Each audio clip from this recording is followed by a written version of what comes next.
بكتاب الله والسنن التي أتت عن رسول الله تنجو وتربح. Fitnaja e Mesih e Dejjalit është komplet një dimension tjetër.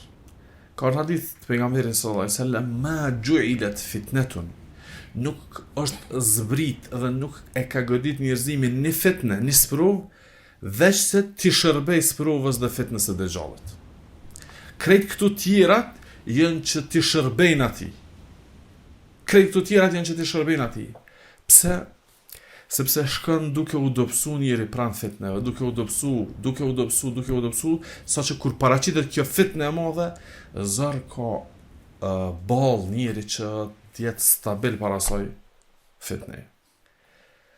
Pastaj ka ardhur në një nga transmetimet se kur është harru ose kur harrohet Dejjali dhe përmendja e tij nga njerëzit e dijes dhe nga minberet, është afru koha paraqitjes së tij.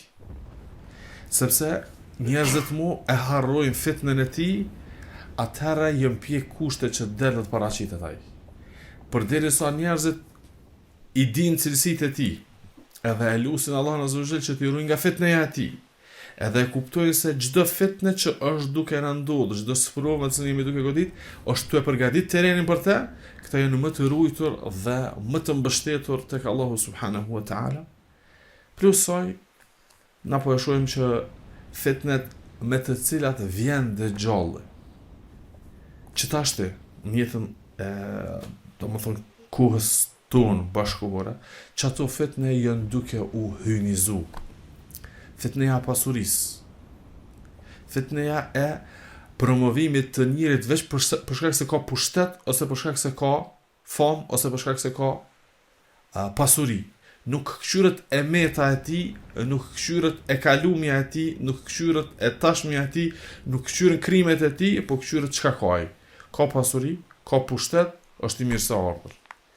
E nëse që kjo është veç prezente tash, edhe secili e shohim, atëherë kur kalohen këtu për masa, edhe vjen dikush i cili thotë që dynjaja dhe çka ka te, dorë tani është ta japi.